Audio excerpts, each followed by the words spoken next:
The producer I chose to speak about was Jack White. I chose to speak about him mainly because I think he's a big inspiration because he's come so far from where he came from.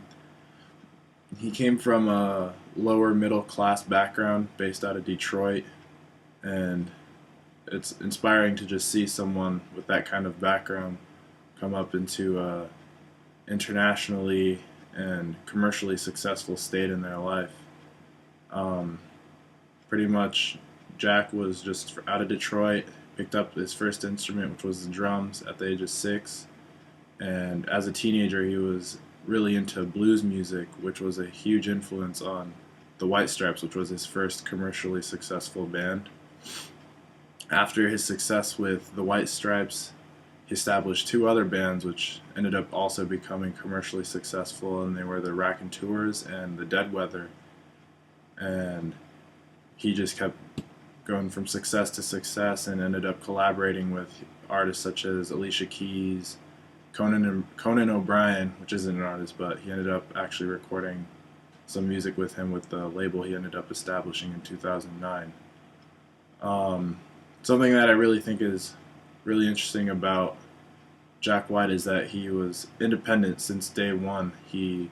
For all the White Stripes albums, all the Raconteurs albums, all the Dead Weather albums, he recorded and produced them himself.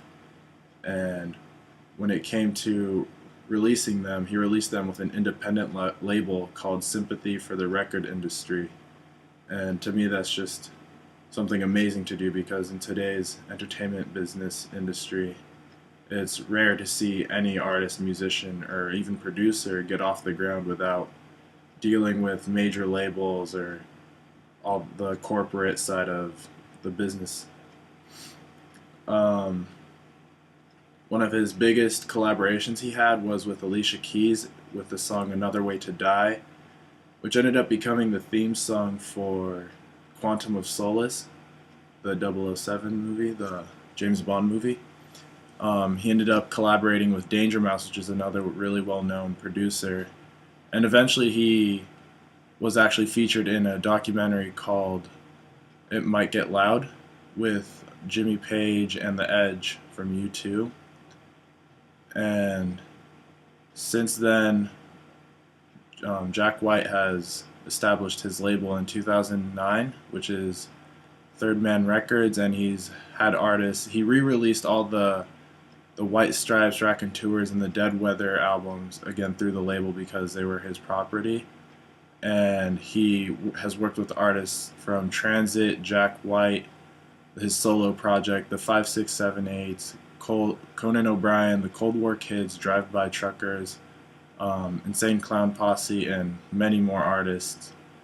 What I really like about Jack White is that he's always had the do-it-yourself mentality, the independent mentality, which I feel like if it weren't for that mentality, he wouldn't be anywhere close to where he is today, and he'd just be another musician, struggling artist in this industry. And that's truly why I look up to him as a producer, is because to have that mentality throughout everything and just grind his whole life to get to where he is today is just a huge inspiration. And it's good to see someone truly doing what they love with the music they love and actually making a living for it, which is to me my definition of success in this industry. So yeah, Jack White's a huge inspiration for me.